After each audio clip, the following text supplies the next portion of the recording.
All right, today we're diving into something pretty radical, a totally transformative way of looking at bipolar disorder, coming from the work of Mark Tulloch. Now, this approach, it challenges decades of conventional thinking, and honestly, it proposes a new, really empowering path forward. And this right here, this single sentence is really the heart of the whole thing.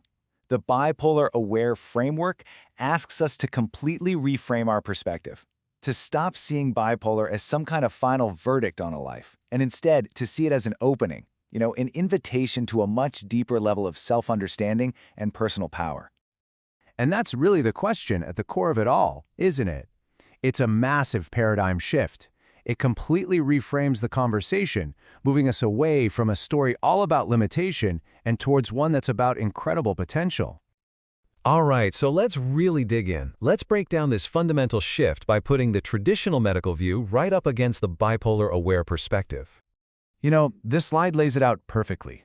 On one side, you've got the traditional view. Bipolar is a problem, a disorder that has to be managed, a storm that needs to be medicated into silence. The whole goal is just suppression. But the bipolar aware view, it flips that completely on its head. It suggests, hey, what if bipolar is a kind of natural interface, a language your own system is speaking? The focus isn't on silencing the storm, but on learning its language, learning how to harness its energy and become truly fluent with your emotions. And look, this isn't just some abstract theory, right? This source points to these incredibly creative, high-impact people, Winston Churchill, Carrie Fisher, who are believed to have lived with bipolar disorder. These aren't just folks who survived, they literally changed the world. Their lives suggest that what we so often label a disorder can actually coexist with, and maybe even fuel, some pretty extraordinary achievements. Okay, so this brings us to the real, practical core of the bipolar aware system. It all kicks off with developing one foundational skill, cultivating what's called the observer within through something called meta-awareness.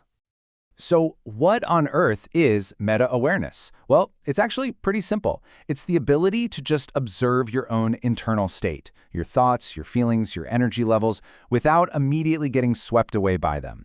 Now, this isn't about being detached or numb, not at all. It's about creating just enough space to see the wave coming before it crashes over you. It's emotional intelligence in action. And here's how that actually works in the real world, step by step. First, the signal pops up. Maybe your thoughts start racing, or your energy just tanks. Instead of getting hijacked by it, the observer, that aware part of you, just notices it. No judgment, just noticing. And that simple act, that creates this crucial pause, this little bit of space. And it's in that space that all your power lies, the power to choose how you respond, instead of just being a victim of your own reactions. Okay, so once you've got that foundation of awareness, that observer online, how do you actually apply it to the defining experiences of bipolar? Let's get into how to navigate the intense energy of both the highs and the lows. I want you to think of this as your own personal internal weather forecast. The bipolar aware approach is all about recognizing patterns. For the rise, that move into hypomania, that state of high energy and mood, you're looking for early signals, like your thoughts speeding up or suddenly needing less sleep. For the descent, it might be feeling foggy or heavy or disconnected. When you learn to read these early signals, you can prepare and respond instead of just reacting when the storm finally hits. And I love this quote because it perfectly sums up the strategy for those highs. It's not about being afraid of that elevated energy or trying to crush it. No, it's about channeling it with purpose, using it for that creative project or to solve a complex problem.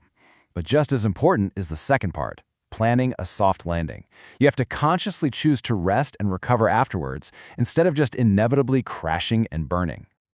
And it's not just the highs, right? The lows get a total reframe here too.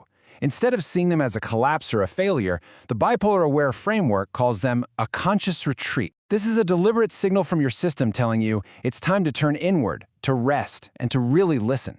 It's not a bug in the system. It's a feature of your natural rhythm.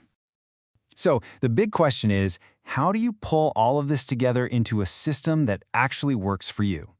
Well, this isn't about creating rigid, breakable routines. It's about designing a flexible rhythm system for daily stability and self-leadership. One of the key tools for this is what's called the comfort zone scale. It's a super simple way to check in with yourself. A 1 to 3, that's too low. You're feeling depressive, withdrawn. A 7 to 10, that's too high. You're racing, ungrounded, heading towards manic. The sweet spot, the real zone of mastery, is that 4 to 6 range. Now this isn't about being flat or boring. It's your optimal zone, where you're grounded, you're clear, and you have the most access to your absolute best self. So how do you actually stay in that sweet spot? Well, you build a toolkit of simple, easy-to-use practices. We're not talking about complex therapy here. We're talking about things you can do anywhere, anytime. A quick breathing reset, splashing some cold water on your face, a 10-minute walk out in the sun. These are tools for recalibration, for gently guiding yourself back, not for fixing something that's broken. All right, this brings us to our final section. And this one is less about a technique and more about, well, a whole new identity. It's a powerful summary of this entire mindset shift, and it's all captured in the Bipolar Aware Manifesto. The manifesto kicks off with this incredibly foundational statement: I am not broken. I am aware. This is a complete and total rejection of the old pathology model. It's a declaration of self-acceptance and empowerment. Your identity is not I am bipolar. It's I am aware. And then it builds on that. I ride the highs with direction. I meet the lows with compassion. This really just perfectly encapsulates the core principles we've been talking about, navigating that entire spectrum of human experience with skill, with intention, and with kindness for yourself, instead of with fear and shame. And finally, I am not waiting to be fixed. I am learning to lead myself. This right here is the ultimate takeaway. The shift is from being a passive patient, just waiting around for a cure, to becoming the active, empowered leader of your own internal world.